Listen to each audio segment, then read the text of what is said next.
The rusted Ford truck rolled into the reserved lot outside Callaway Dynamics on launch day, right as 3 television cameras turned to catch it. Vivian Callaway stepped forward before her handlers could stop her. "Is this a junkyard now?" she said, loud enough for the microphones. Laughter rippled through the crowd of investors. Sam Whitfield said nothing. He simply climbed out and walked past her toward the entrance. Behind them, a black car door opened. A gray-haired man stepped out, froze, and stared straight at Sam like he'd seen a ghost climb out of the past. Guess who that man turns out to be before you scroll past?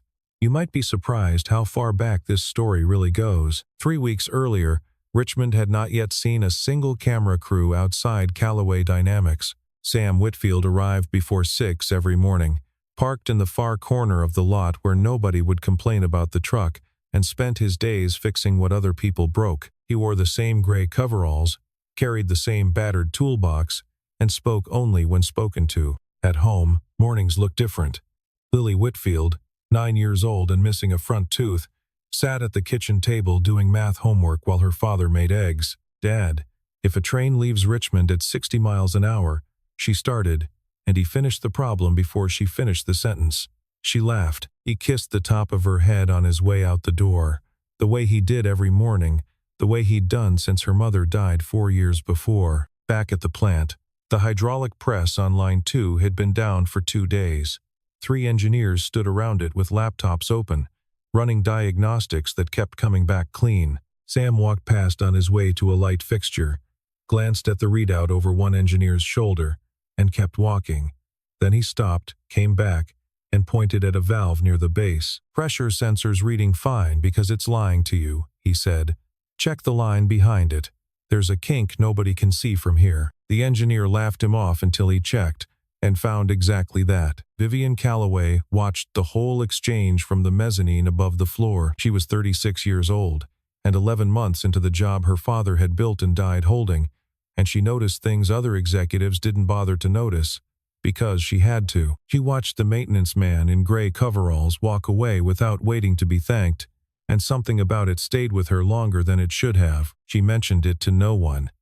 That afternoon, Gerald Voss found her in the hallway outside her office, the way he always did, with a folder under his arm and an opinion he'd already decided she needed. "The launch event is in 3 weeks, Voss said. "The parent company is sending someone to watch how this company runs. I'd think carefully about who's visible on that floor." "Meaning what?" "Exactly. Meaning image matters. Vivian, yours especially. The board isn't going to hand you permanent confidence because your name is on the building." She didn't answer him. She'd learned in 11 months that answering him only gave him more to work with. Later that day, she passed through the loading dock and saw the truck again, parked crooked against the fence, primer gray where the paint had given up. She didn't know yet whose it was. She only knew it looked wrong outside a building that was trying to convince the world it belonged in the future. She didn't say anything. Not that day. But she remembered where it was parked, the way you remember a splinter before it starts to hurt. She'd inherited the company 11 months ago at her father's funeral, and the board had made it clear the inheritance came with conditions nobody wrote down but everyone enforced. Every decision she made got measured twice, once for its merit, and once for what it said about whether she deserved the chair her father had spent 40 years earning. Voss measured louder than most. He'd been on the board before she was born, and he never let her forget it. Down on the floor, life moved at a different speed, one she envied without admitting it to anyone. Workers clocked in, fixed what was broken, clocked out, and went home to families who didn't care what the parent company thought of the quarterly numbers. She sometimes wondered, walking the mezzanine at the end of a long day, what it would feel like to carry a problem you could actually finish solving with your hands, instead of one that followed you home in the shape of a phone that never stopped buzzing. She thought about that again as she watched the maintenance man disappear down the corridor, toolbox swinging at his side, moving like a man with nowhere urgent to be and everywhere he needed to be handled already. She didn't know his name yet. She would learn it soon enough, and by then it would already be too late to unknow everything that came with it. The alarm on line 4 went off at 11 in the morning. A high, thin shriek that cleared the floor faster than any fire drill. A pressure line had begun to swell near a weld joint, and if it went, it would go hard enough to hurt someone. Supervisors shouted conflicting instructions. Workers backed toward the exits without knowing which direction was actually safe. Sam moved before anyone gave him permission to.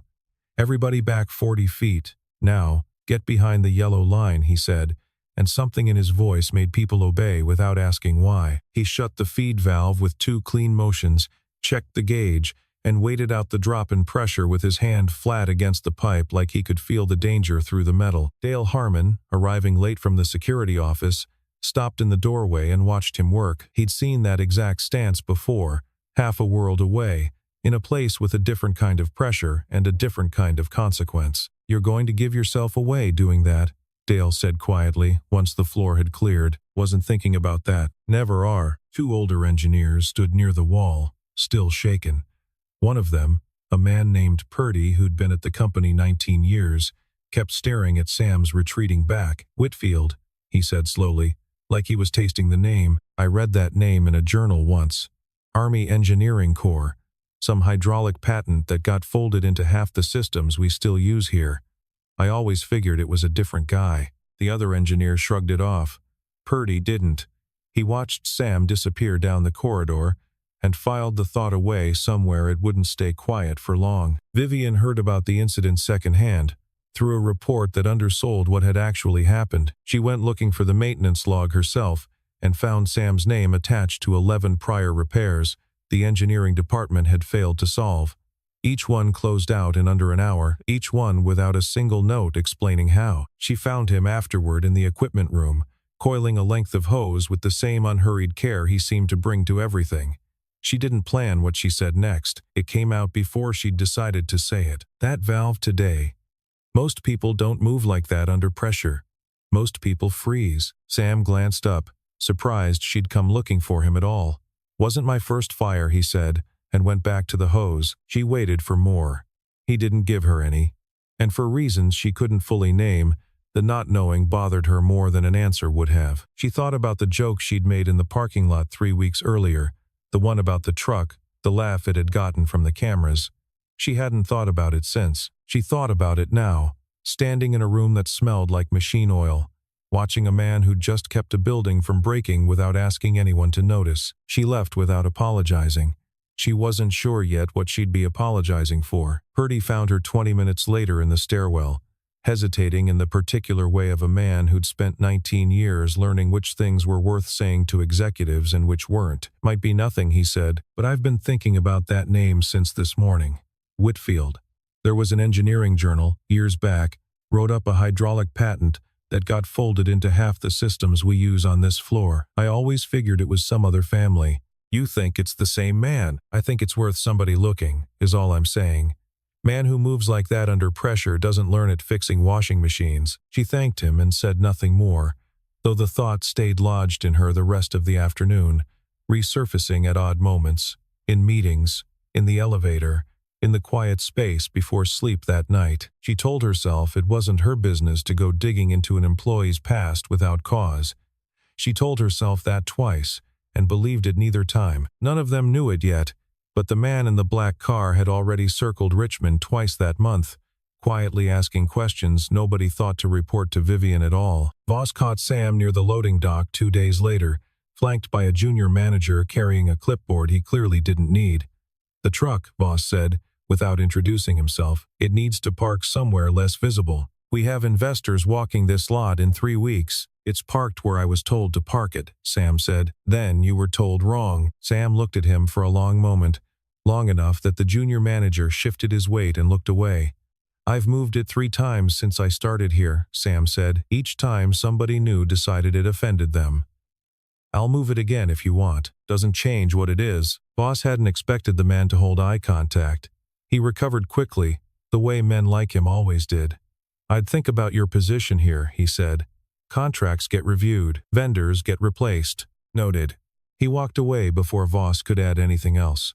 Voss stood there a moment, irritated in a way he couldn't quite explain to himself, the way people get irritated by things that refuse to be small. Vivian saw the tail end of it from the second-floor window, and felt something twist in her chest that she chose not to examine. She'd spent 11 months learning to let Voss run interference on personnel matters, so she could focus on the parts of the company he couldn't touch. She was starting to understand that letting him run things and being responsible for what he did were not the same thing, no matter how convenient the distinction had once felt. That evening, she found an excuse to walk the loading dock herself.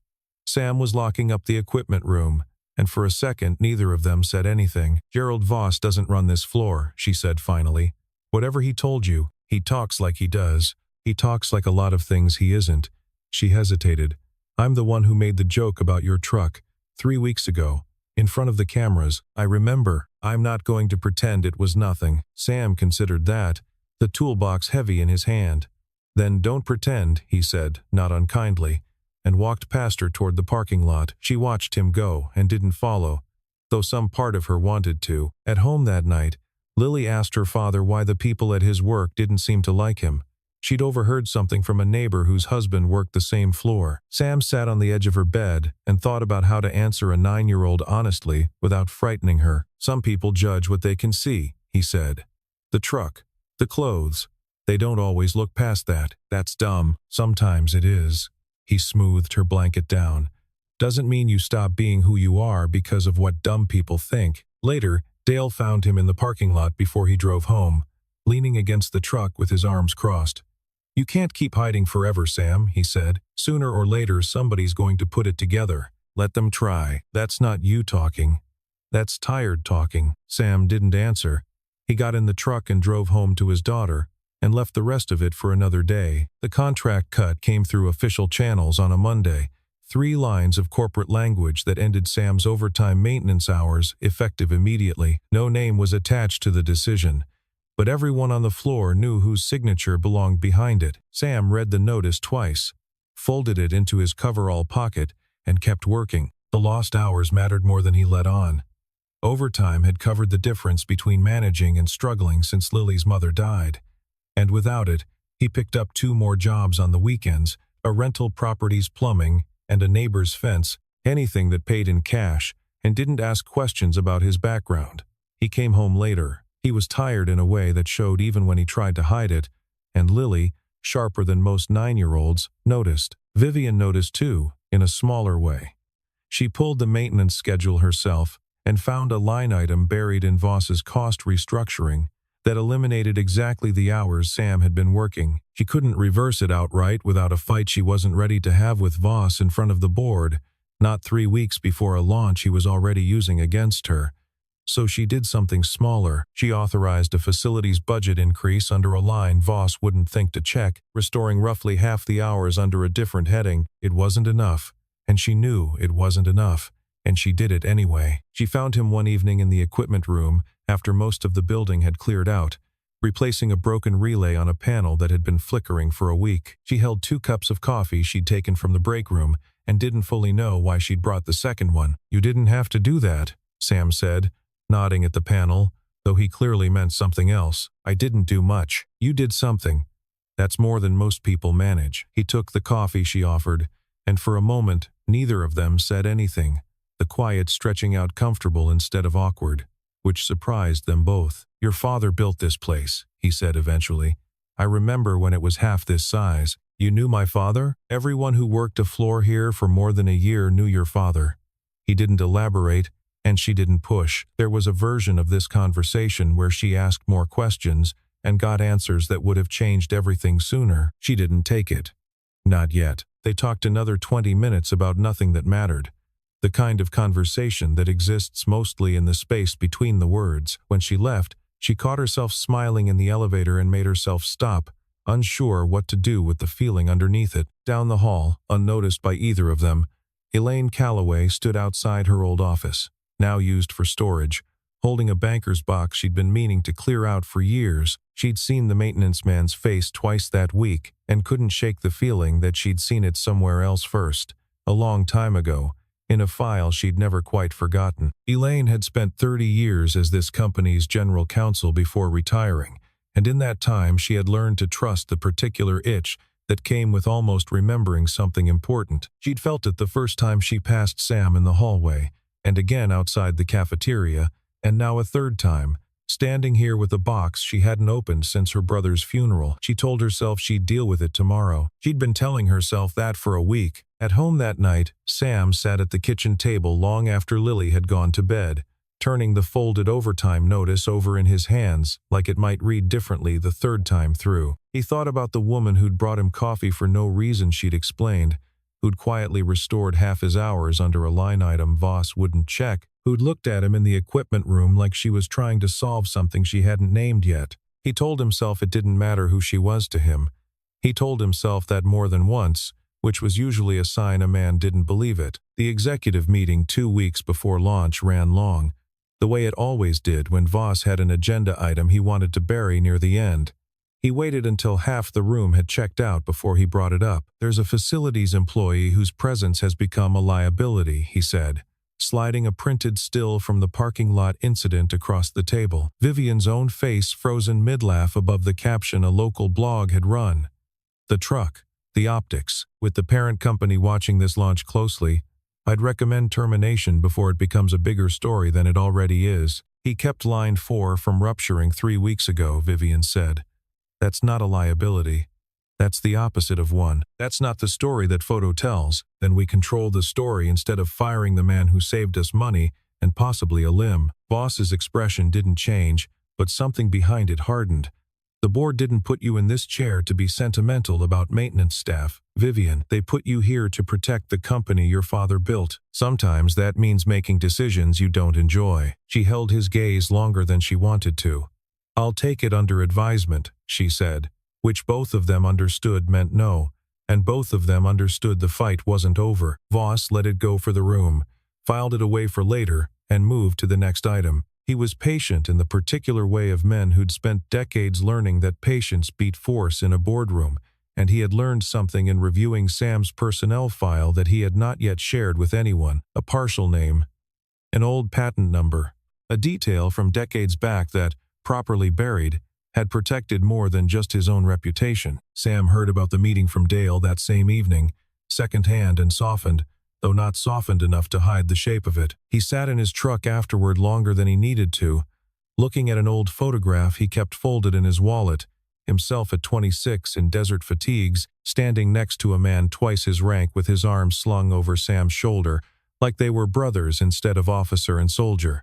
He put it away before he started the engine. At home, Lily was already asleep by the time he got in. He stood in her doorway for a while, watching her breathe, and thought about all the ways a man could protect a kid from a world that judged people by the condition of their truck. He didn't have a good answer. He'd been running from an answer for 4 years. He thought about Vivian too, though he didn't examine that thought too closely.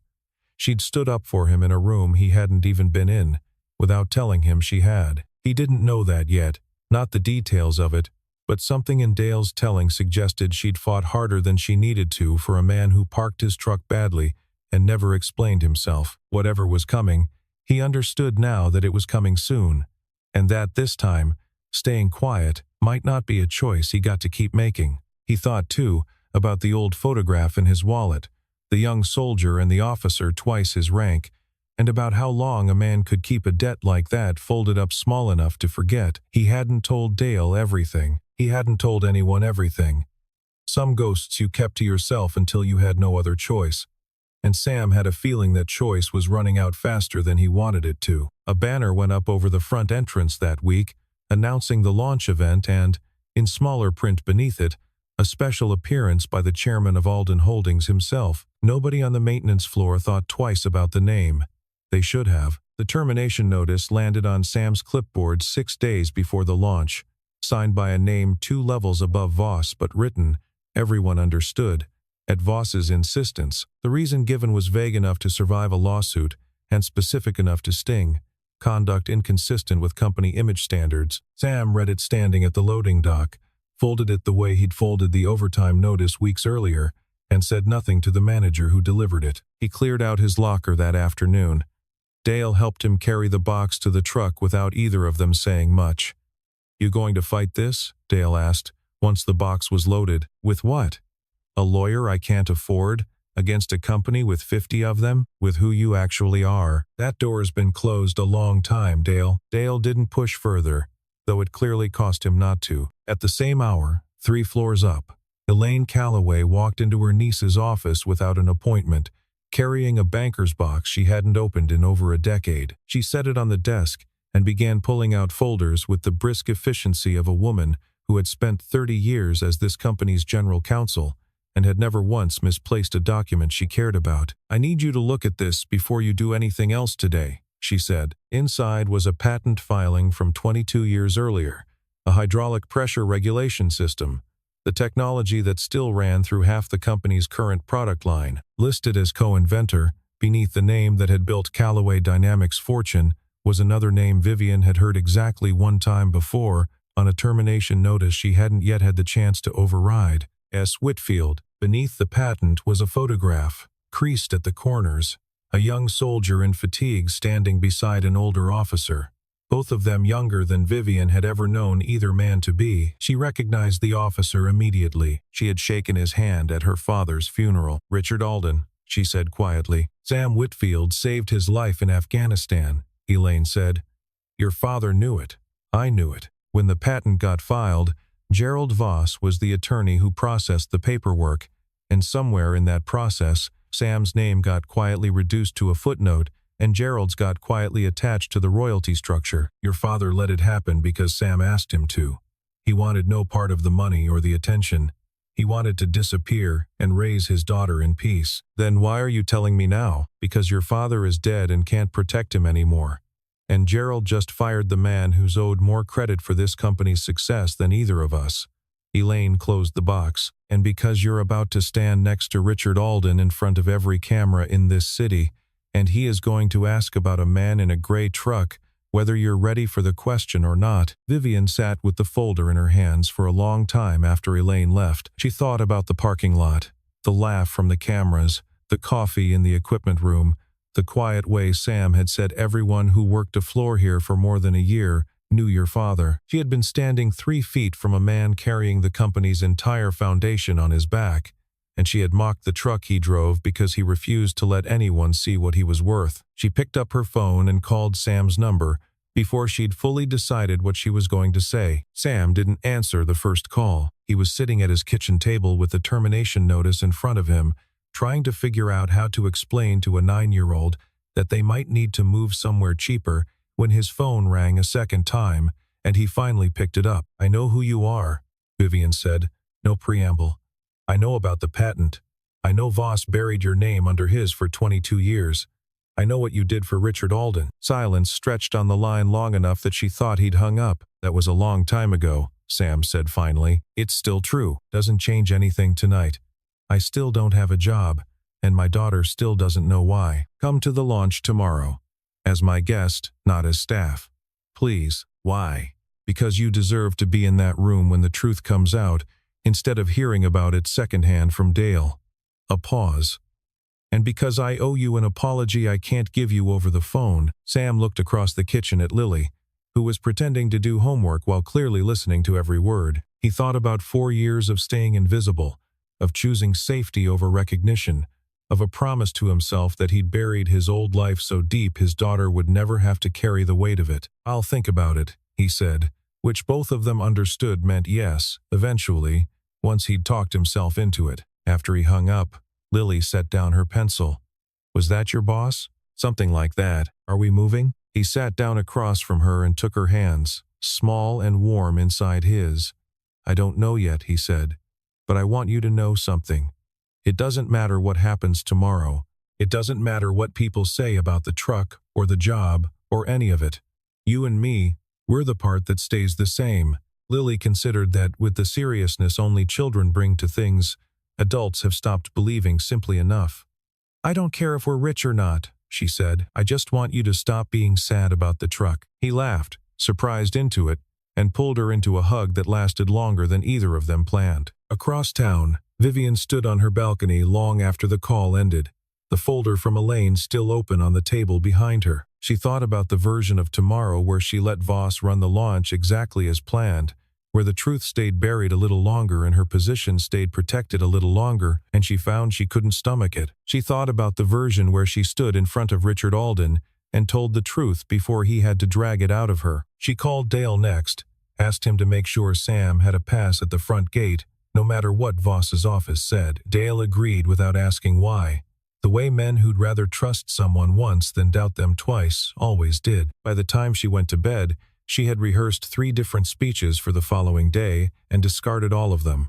The only line that stayed with her wasn't a speech at all. It was the sound of Sam's voice on the phone, tired and careful, still choosing his daughter over his own dignity, even after everything. She fell asleep thinking that whatever she said tomorrow, it needed to be true, or it wasn't worth saying at all. The launch floor filled early, rows of investors and reporters arranged beneath banners bearing the Callaway Dynamics logo and, beside it, the Alden Holdings crest. Voss worked the room ahead of the main event, shaking hands, delivering the kind of easy charm that had carried him through 3 decades of boardrooms, without ever once being questioned too closely. Sam arrived 20 minutes before the doors closed, in a clean shirt Dale had insisted he wear, standing near the back where he could see the stage without being seen from it. Vivian spotted him within a minute of walking the floor. She didn't approach him directly, she simply made sure, without a word, that he ended up closer to the front than he'd planned, drawn forward by a path she cleared without announcing she was clearing it. Voss took the stage first, as scheduled, and began a speech built almost entirely around his own steady hand guiding the company through a difficult transition year. He gestured toward the hydraulic systems display behind him, calling it a triumph of in-house engineering excellence, without once mentioning a name that belonged to the man standing 40 feet away in a borrowed shirt. Vivian watched from the wings, jaw tight, waiting for her moment on the schedule that would come after his. Then the side doors opened, ahead of schedule, and Richard Alden walked out onto the floor himself, flanked by 2 aides who looked as surprised as everyone else that he'd chosen to move before his introduction. The room quieted, unsure whether to applaud or wait. Alden didn't go toward the stage. His eyes moved across the crowd, searching, until they landed on a man near the front in a shirt that didn't quite fit him, and something in the older man's face changed completely. "Sam Whitfield," Alden said, into a microphone he hadn't been handed yet, loud enough that every camera in the room swung toward the sound. Sam went very still. Voss, still on stage, felt the entire shape of the room shift beneath him and didn't yet understand why. Vivian stepped forward from the wings, close enough now to see the exact moment recognition crossed Sam's face, close enough to understand that whatever had been building for 3 weeks was about to happen in front of every camera Callaway Dynamics had invited into the building. He thought about the folder from Elaine, the patent, the photograph of 2 young soldiers who hadn't known yet that one of them would carry the other's name quietly for the rest of his life. She thought about the joke she'd made in the parking lot, the laugh it had gotten, the way it had felt like nothing at the time and everything now. Alden began walking toward Sam, slow and deliberate, the entire room holding its breath around him, and Vivian realized she was holding hers too. Dale, stationed near the side entrance in his security uniform, allowed himself the smallest exhale, the look of a man watching a promise he'd kept for 17 years finally come due in front of witnesses. He'd known this day might come eventually. He hadn't expected it to come with cameras. Lily wasn't there to see it, tucked safely at a neighbor's house for the evening, though Sam had promised to tell her every detail later, in whatever version a 9-year-old could understand of a father's whole hidden life surfacing in front of 300 strangers. He found himself grateful, in that frozen moment, that she wasn't standing beside him to watch it happen. Some things a father needed to survive first, before he could explain them. Voss took half a step backward on the stage, the instinct of a man sensing an exit before his mind had caught up to why he needed one. Every phone in the room came up at once, and later, when the footage made it onto the evening news, this was the exact frame producers froze on, the one still nobody could stop sharing. Alden reached him and stopped, close enough that the cameras caught every second of it. He didn't extend his hand right away. He looked at Sam for a long moment, the way a man looks at someone he'd feared was gone for good. "Kandahar, 2009, Alden said, his voice carrying across the silent room. "This man pulled me out of a vehicle that was on fire, carried me 400 yards under gunfire, and never once mentioned it again in 17 years. I've been trying to find him since the day I took this chairmanship, and it turns out he's been fixing the hydraulic systems that carry my own company's name." He put his hand out. Sam, after a beat, took it. You built the regulation system that's still running through half of this building, Alden said, turning now to face the room, his hand still gripping Sam's. Your name should have been on that patent for 22 years. It wasn't. I'd like to know why. The silence that followed had weight to it. Every camera swung toward Voss, still frozen at the edge of the stage, his easy charm nowhere to be found. I processed that filing, Voss said, too quickly, the words scrambling out ahead of any plan. There were administrative decisions made at the time about attribution. There were decisions you made, Elaine Calloway said, stepping forward from where she'd been standing near the front row, to attach your name to the royalty structure of a patent you had no hand in inventing, and to bury the name of a man who asked for nothing more than to be left alone. I have the original filings, Gerald. I've had them the whole time. Voss opened his mouth and found nothing worth saying. Alden didn't wait for the board, didn't wait for legal counsel, didn't wait for anything but the truth already sitting in front of him. Mr. Voss, your position with this company's board, and with Alden Holdings more broadly, ends today, he said, flat and final. We'll handle the details privately. Not here. Then he turned to Vivian, who had come to stand a few feet away, and something in his expression softened. And you, he said, I understand there was a comment made in this parking lot 3 weeks ago about a truck. The room went very quiet again. Vivian didn't flinch away from it. I said it, she said, loud enough for every microphone in the room. It was cruel, and it was wrong, and I've spent 3 weeks understanding exactly how wrong, watching this man do more for this company in silence than most of us have done with every advantage handed to us. I owe him an apology in front of the same cameras that heard the joke. So, here it is. She turned to Sam. I'm sorry, truly. You deserved better from the first day you walked onto that floor. Sam looked at her for a long moment, then nodded once.